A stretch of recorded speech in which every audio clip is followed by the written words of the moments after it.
I genuinely did not think that Kevin would cry on our wedding day, and I want to tell you the backstory why. The week of our wedding, we realized that our timeline was really tight, and because we prioritized spending time with our guests, we didn't want to take so many portrait photos and miss out on spending time with people that we loved. And so we actually moved our portrait session from the wedding day to the day before.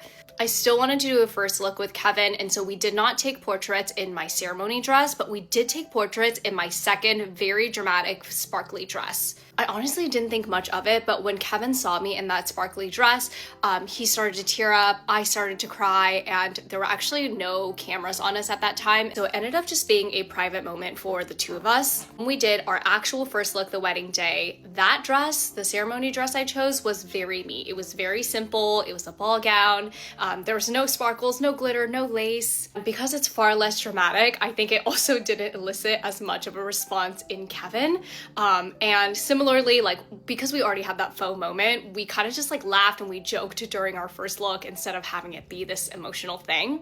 If you asked me if I was disappointed, maybe a little bit, because we didn't end up being able to capture the first look the previous day. Of course, Kevin and I take a lot of photos, we film TikToks, we're spending the whole day with each other, and so I really did not expect him to cry when I was walking down the aisle.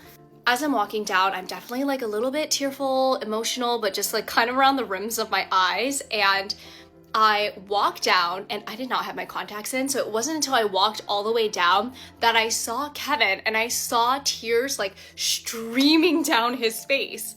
And funnily enough, seeing him be so emotional and cry actually made me stop crying, because I was like, okay, one of us has to be strong in this situation. Kevin is an emotional person, but I had never seen him cry like that before. He was crying to the point where he was shaking a little bit, and I genuinely was like, babe, are you good? Are you okay? Like, should we pause? I think I can pretty confidently say that I chose the right guy. By the way, look at my new pretty wedding stack. These are both rings from my collection with Monday's Made, which may or may not be restocking next week.